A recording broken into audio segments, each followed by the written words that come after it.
नमस्कार। आज हम आपको वैदिक ज्योतिष के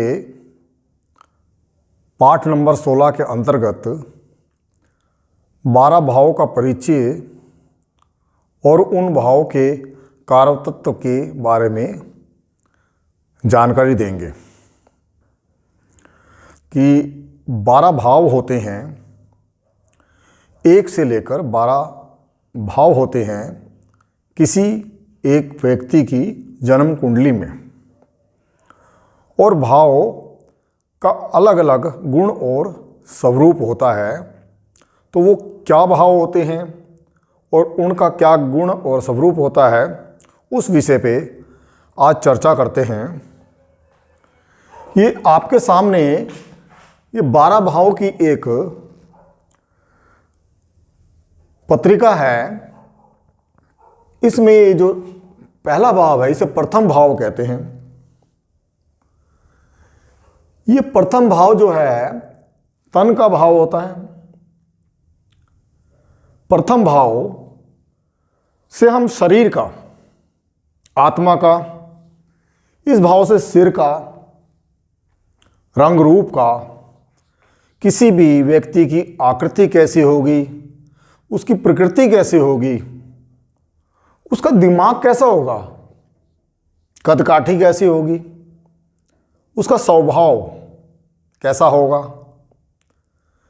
क्या उसको यश मिलेगा कि नहीं या अपयश मिलेगा, उत्साह होगा या उत्साहहीन होगा, स्वास्थ्य कैसा होगा। तन का भाव है तो तन के विशेष रूप पर तन पर कैसा प्रभाव पड़ रहा है, और शरीर दुर्बल है या सबल है, तो इस भाव से हम लोग ये जानेंगे।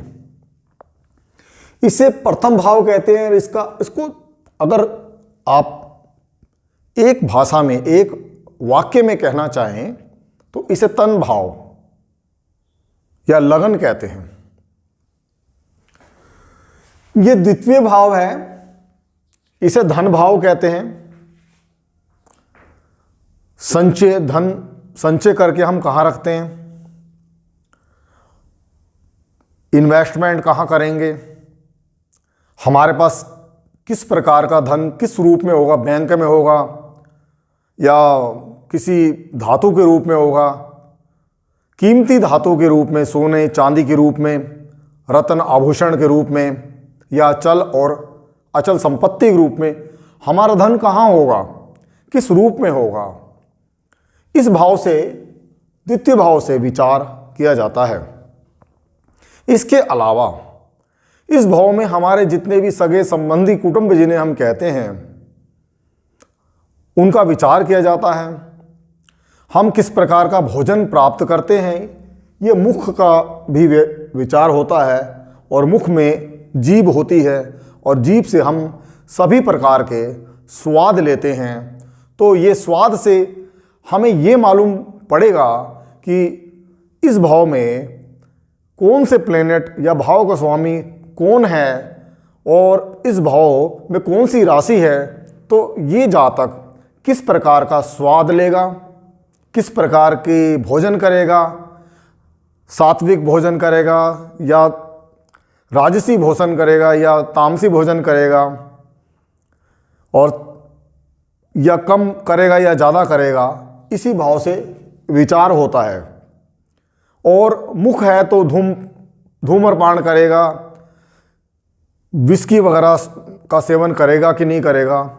तो सब प्रकार के जो भी मुख से संबंधित जो भी स्वाद होते हैं वो तामसी भोजन में आते हैं, धूम्रपान भी और मदिरापान भी। तो उसको ये प्राप्त करेगा कि नहीं करेगा, ये यहाँ का भाव बताएगा, या भाव में बैठने वाले ग्रह बताएंगे, या भाव में बैठने वाली, भाव में होने वाली राशि बताएगी। ये बायां हिस्सा है, माफ कीजिए दायां हिस्सा है। तो दाईं आंख और दाईं कान, दाईं आंख और दाईं कान के बारे में भी उसमें क्या प्रभाव पड़ता है वो भी देखा जाएगा। बचपन की एजुकेशन कैसी रहेगी? मुख का भाव है तो वाणी, और वाणी से बहुत सारी बातें की मीठी होगी, उत्तेजित होगी, तार्किक होगी, कर्कश होगी, मीठी होगी। भाषण की कैसी कला होगी, कैसा बोलने में अच्छा होगा, प्रभावशाली होगी, ये बहुत हल्की होगी। तो मुख के भाव से इस प्रकार हम बहुत सारी बातों का विचार कर सकते हैं। ये तृतीय भाव है, इसको बल का भाव कहते हैं। बल हमारे शरीर में कैसा होगा, हम साहसी होंगे कि नहीं होंगे, साहस का भी यहीं से विचार होगा। पराक्रम, शूरवीरता, क्या हमारे में धैर्य होगा। हमारी बाजू का भी विचार होता है, और बाजू के रोग, गर्दन के रोग और छाती का विचार भी यहीं से किया जाता है। छोटे भाई बहन के बारे में, श्रमिकों के बारे में, और गायन वादन के बारे में, किसी भी प्रकार के शौक हैं आपको, खेलने के, कूदने के, खेल देखने के शौक हैं कि खेल खेलने के शौक हैं, सब प्रकार के कार्य तत्वों का इसी भाव से विचार होगा। इनमें बैठने वाली राशि से पता चलेगा। और ये चतुर्थ भाव है, इसे सुख का भाव कहते हैं।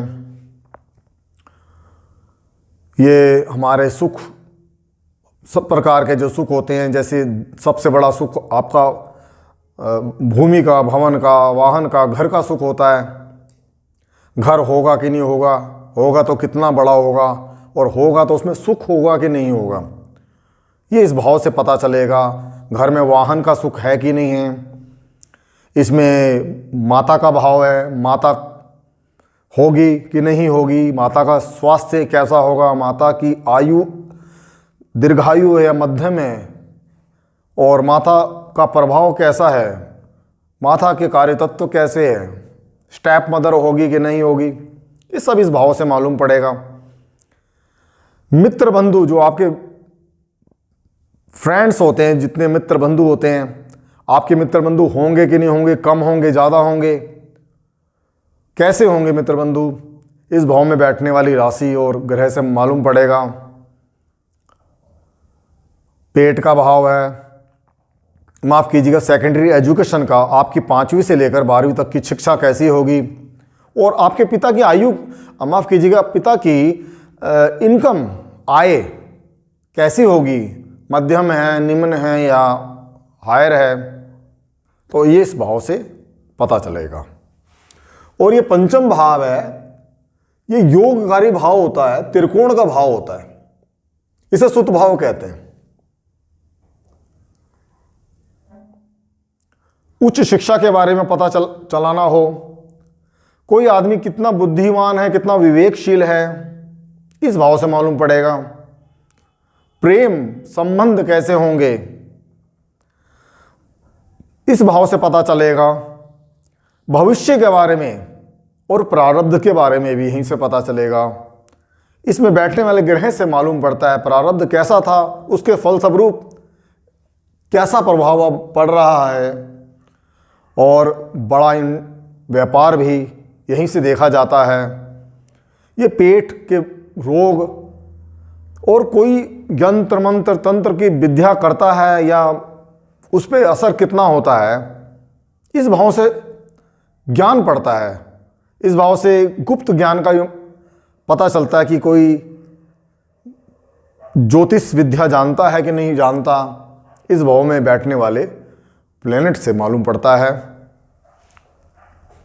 और ये छठा भाव है, इसे रिपु भाव कहते हैं, षष्ठम भाव। रोग ऋण शत्रु का भाव है।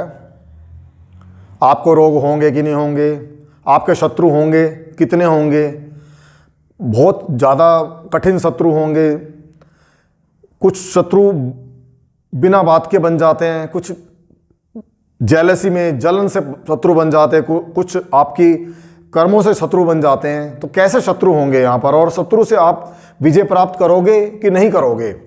आपको कोई बीमारी तो नहीं है, ये छोटी बीमारियों का भाव है, जैसे जुकाम, खांसी, कोई पेट का इन्फेक्शन, कोई भी छोटी मोटी बीमारियां होती हैं उनके बारे में यहाँ से पता चलेगा।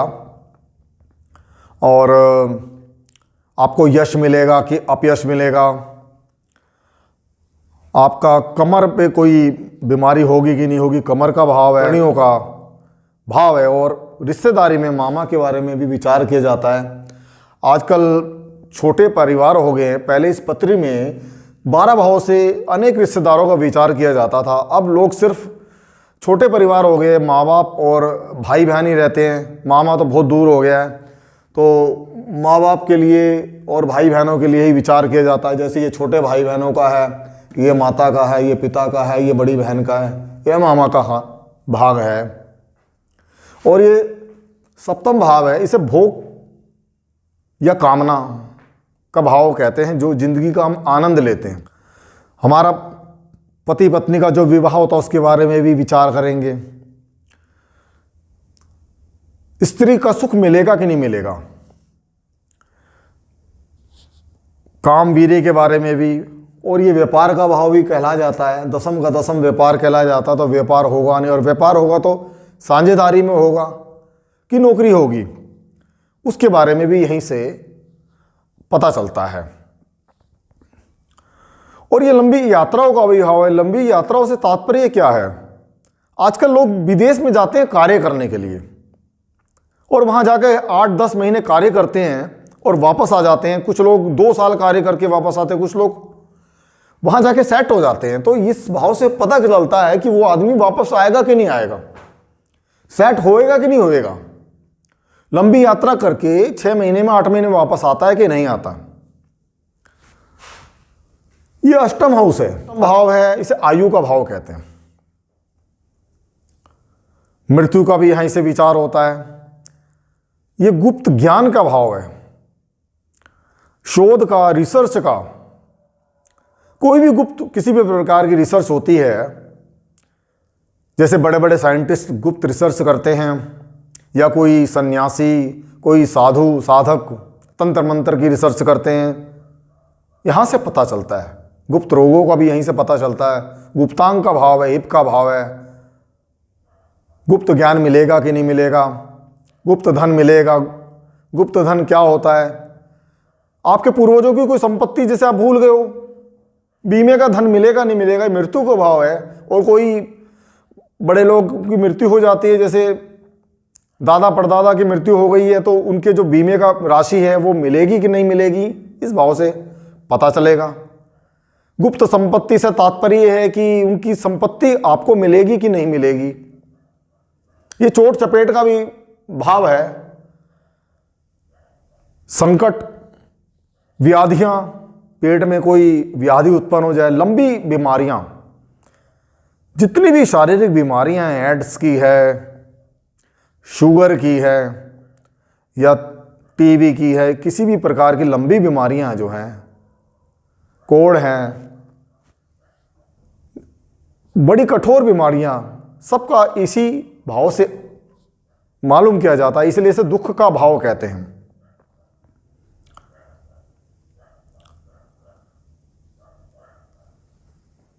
इस पे समुद्र पार की यात्राओं का भी विचार किया जाता है कि कोई आदमी समुद्र पार जाके सेट होगा कि नहीं होगा, वहां जाके कार्य कर सकता है कि नहीं कर सकता। और ये भाव ये भी बताता है कि आत्म बल मिलेगा कि नहीं मिलेगा। क्या कोई सन्यासी बन सकता है? क्या कोई साधु बन सकता है? क्या कोई मुनि या ऋषि बन सकता है? क्या किसी को कोई सिद्धि प्राप्त हो सकती है? अष्टम भाव से पता चलेगा। वहां पर बैठने वाली राशियां, प्लेनेट, उनकी शक्तियां इस भाव का निर्धारण करेगी। सब कार्य तत्वों के लिए अष्टम भाव को देखा जाएगा। और ये नवम भाव है, इसे धर्म भाव कहते हैं। भाग्य का भी भाव इसे ही कहते हैं, पिता का भी भाव कहते हैं। तीर्थ यात्रा, यात्रा के लिए जो तीर्थ यात्रा करते हैं, या विदेश यात्रा के लिए भी देखा जाता है नवम भाव को। साधुवाद, धर्म में कैसी रुचि है, पिता का आदर करते कि नहीं करते, तत्व का ज्ञान है कि नहीं है, क्या दीक्षा लेंगे, क्या समाधि लगा सकते हैं। समाधि लगाने के लिए एकाग्रता की आवश्यकता होती है, एकाग्र होंगे कि नहीं होंगे। गुदा के भी रोग बताता है ये, बवासीर वगैरह की बीमारियां। और ये दसम भाव है, इसे कर्म भाव कहते हैं। हमारा कर्म कैसा होगा, ये राज्य का भाव है। क्या राज्य सरकारी नौकरी मिलेगी, क्या उसमें उच्च पद मिलेगा, पदोन्नति, अवनति, नौकरी, व्यापार, उद्योग धंधा, क्या आपकी मैन्युफैक्चरिंग होगी या आप नौकरी करोगे, क्या आप स्वतंत्र विचारों वाले होंगे, आपकी नौकरी होगी तो क्या ट्रांसफर हो जाएगा, इस बात का विचार भी यहीं से किया जाएगा। घुटने के रोग देखे जाते हैं यहां से। और ये एकादश भाव है, इसे आय का भाव कहते हैं। आय का भाव होता है जो भी प्लेनेट यहां जाता है उसके कार्य तत्वों की वृद्धि हो जाती है। आपको लाभ होगा कि नहीं होगा, आपका ऐश्वर्य में वृद्धि होगी कि नहीं होगी, आपकी जो विद्या एजुकेशन आपने पंचम से ली उसका यहां लाभ हो रहा है कि नहीं हो रहा है। बड़ी बहन से संबंध कैसे होंगे, बॉस से संबंध, क्या ऑफिस में आपको उच्च पद मिलेगा कि नहीं मिलेगा। इस भाव से पता चलता है आपके लाभ के स्रोत कितने होंगे। बहुत सारे लोग होते हैं, इनके लाभ के स्रोत अनेक होते हैं। कुछ ब्याज से भी कमा रहे होते हैं, कुछ नौकरी से कमा रहे होते हैं, कुछ पार्ट टाइम जॉब भी कर रहे होते हैं, कुछ ट्यूशन कर रहे हैं, एक ही टाइम पे 4-4 कार्य कर रहे हैं। इस भाव से पता चलता है लाभ के स्रोत। और ये द्वादश भाव है, व्यय भाव कहते हैं। व्यय यानी कि खर्चा। सारे शरीर के भोग होने के बाद यहां पर शरीर का भी खर्च हो जाता है। मृत्यु के लिए भी कहते हैं, मृत्यु का भाव भी होता है, तन का भी व्यय हो जाता है। जब तन का व्यय होगा तो मोक्ष का भाव कहते हैं। तो मोक्ष मिलेगा कि नहीं मिलेगा, आप दान देंगे कि नहीं, व्यय है तो दान में व्यय खर्च कर रहे हैं या अपने लिए व्यय कर रहे हैं, तो दान का भी पता चलेगा। आप अपव्ययी होंगे, फिजूल खर्च होंगे कि नहीं होंगे, यही पता चलेगा। आप आत्महत्या करेंगे कि नहीं करेंगे, शरीर का व्यय होता है तो व्यय भाव से ही पता चलेगा। क्या आप पाखंडी हैं, राजा से कोई दंड मिलने वाला है, राजा से दंड से तात्पर्य सरकार से आपको कोई किसी केस में, छठा भाव है रोग ऋण शत्रु का, और ये द्वादश भाव है, दोनों आमने सामने हैं, दोनों का संबंध है। बीमारियों का तो हॉस्पिटल जाएंगे कि नहीं जाएंगे, यहाँ से बीमारी मिलेगी ये हॉस्पिटल ले जाएगा कि नहीं ले जाएगा। यहाँ से शत्रु पैदा हो और ये बताएगा भाव कि शत्रु के द्वारा आपका शत्रुता बढ़ती चली जाएगी और बढ़ते बढ़ते वो कोर्ट और कचहरी में पहुँचेगी, मारपीट में बदल जाएगी कि नहीं बदलेगी। तो ये इस भाव से ज्ञान होगा। कैद मिलेगी नहीं मिलेगी, जेल यात्रा।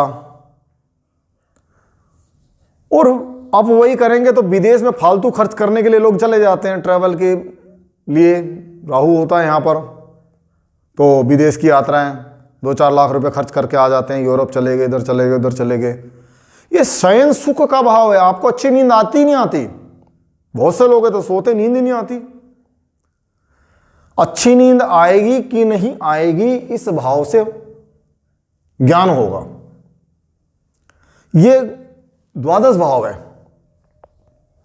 जितने भी हमारे खुफिया विभाग के लोग होते हैं उनका द्वादश भाव से ही ज्ञान होता है कि वो खुफिया विभाग में कार्य कर सकते, खुफिया विभाग। और रोगों में देखा जाए तो माया, कान और नेत्र के रोग का पता भी यहीं से चलता है। तो इस प्रकार हमने देखा ये भाव है, और भाव 1 से लेकर 12 तक है, और उसके जो कार्य तत्व अभी बताए हैं ये फिक्स है, ये कभी नहीं बदलेंगे। और इन भावों के स्थिर कारक होते हैं। स्थिर कारक कौन होते हैं? स्थिर कारक वो होते हैं जो उस भाव के गुण स्वरूप का प्रतिनिधित्व करते हैं। चाहे कोई भी कुंडली हो और उस कुंडली में कोई भी ग्रह हो और कोई भी स्वामी हो, लेकिन स्थिर कारक वही रहेंगे। प्रथम भाव है, इसका स्थिर कारक सूर्य है।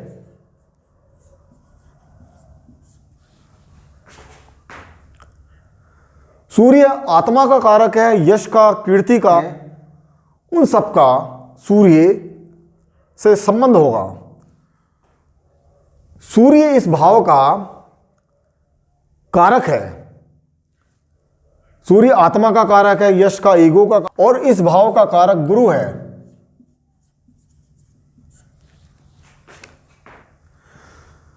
धन भाव का स्वामी गुरु है, स्थिर कारक गुरु है, और तीसरे भाव का कारक मंगल है।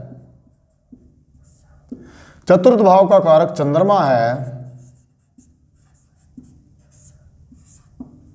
गुरु धन का कारक है, मंगल बल का कारक है, चंद्रमा मन का कारक है, इमोशन का कारक है। मन मजबूत है तो हम जिंदगी में आगे बढ़ते चले जाते हैं। जिनका मन में असंतुलन होता है और कितना कम ज़्यादा होता है, उसी के हिसाब से उसी की पंचम भाव है, इसका कारक गुरु है।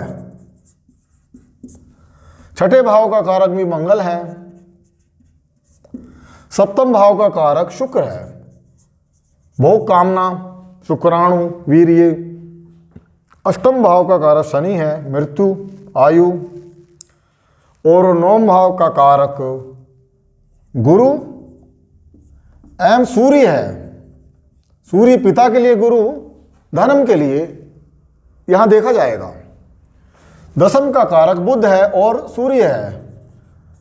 बुध बुद्धि का स्वामी है, सूर्य उच्च पद, कार्य, राज्य का। बुद्धि से ही आप ये सब प्राप्त कर सकते हो। एकादश का कारक, आय का कारक भी गुरु है, और द्वादश का कारक शनि है। तो हमने देखा कि सूर्य को हम एक नाम दे देते हैं। सूर्य, चंद्रमा, मंगल, बुध, गुरु, शुक्र, शनि। राहु और केतु छाए ग्रह हैं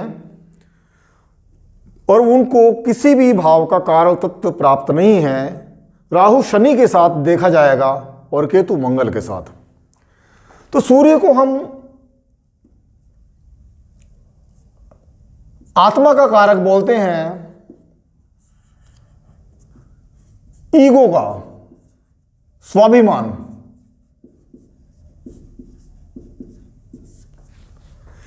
एक शब्द में सूर्य स्वाभिमान है और चंद्रमा मन है, इमोशन।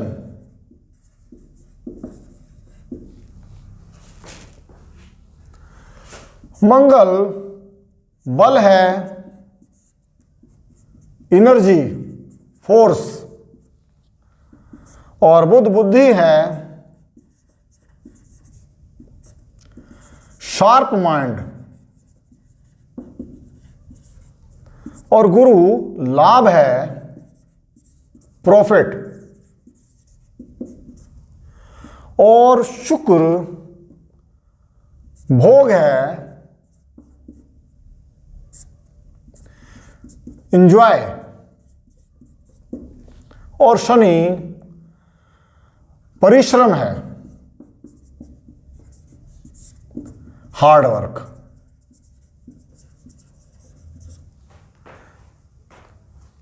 सूर्य हमारी आत्मा का कारक है, स्वाभिमान का। प्रथम भाव में सूर्य होता है, स्वाभिमानी बनाता है। और सूर्य जिस भाव में भी जाएगा अपना स्वाभिमान अपने साथ लेके जाएगा। अगर सूर्य यहां पर पंचम में बैठा है तो पंचम के अंदर भी स्वाभिमानी होगा। अगर वो नवम में बैठा है तो नवम में भी स्वाभिमानी होगा।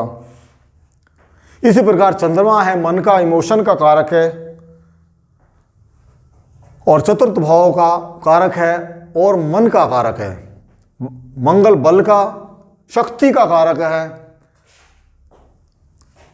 बुध बुद्धि का कारक है, गुरु लाभ का कारक है, और गुरु द्वितीय, पंचम, नवम और एकादश का स्थिर कारक है। 4 भाव में वो लाभ।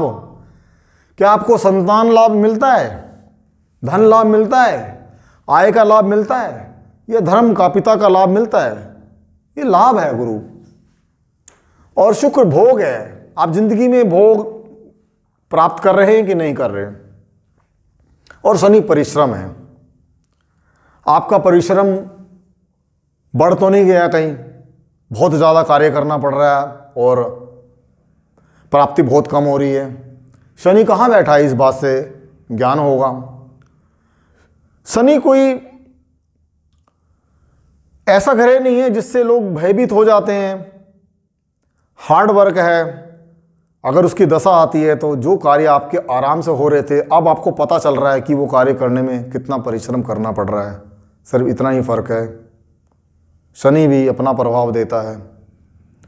जो कार्य आपके गुरु की दशा में लाभ ही लाभ प्राप्त कर रहे हो, और जैसे गुरु के बाद शनि की दशा आती है, वो लाभ के अंदर कमी आ जाती है, लेकिन कार्य मेहनत से आगे बढ़ते हैं। शनि स्लो करता है तो शनि हार्ड वर्क को बढ़ाता है। तो सूर्य स्वाभिमान है, चंद्रमा मन है, इमोशन है, मंगल फोर्स है, बुध बुद्धि है, शार्प माइंड, गुरु प्रॉफिट है, नॉलेज है, ज्ञान है। तो प्रॉफिट, ज्ञान का भी प्रॉफिट होता है, नॉलेज का भी प्रॉफिट होता है। एडवाइजरी फर्म आपको ज्ञान देते हैं, कंसल्टिंग फर्म। और शुक्र भोग का, एंजॉयमेंट का, विपुल धन का कारक होता है, शनि परिश्रम का कारक होता है। तो इस प्रकार हमने देखा 12 भाव के क्या कार्य तत्व हैं, उनके क्या नाम हैं, और उनके कौन से ग्रह उसका प्रतिनिधित्व करते हैं। और आगे हम इस चीज़ को ध्यान में रखते हुए सीखेंगे और जानेंगे, और हमें बहुत आसानी होगी ये सब समझने में कि इस पत्री को हम कैसे देखें और उसका कैसे भविष्य फल का कथन करें। ये सब चीज़ों को हमें बार बार दोहराना पड़ेगा, समझना पड़ेगा, और धीरे धीरे समझते समझते हम लोग इतने प्राणगत हो जाएंगे, इतने ट्रेंड हो जाएंगे कि हम लोग इस चीज़ को देखते ही बता सकते हैं कि प्लेनेट कहाँ बैठा है। तो आज हम इतना ही, और आगे के पाठों में और रोचक जानकारियाँ आपको देते रहेंगे। और हमारे चैनल को सब्सक्राइब करने के लिए और हमारा प्रोग्राम देखने के लिए, सीखने के लिए आपका बहुत बहुत धन्यवाद। नमस्कार।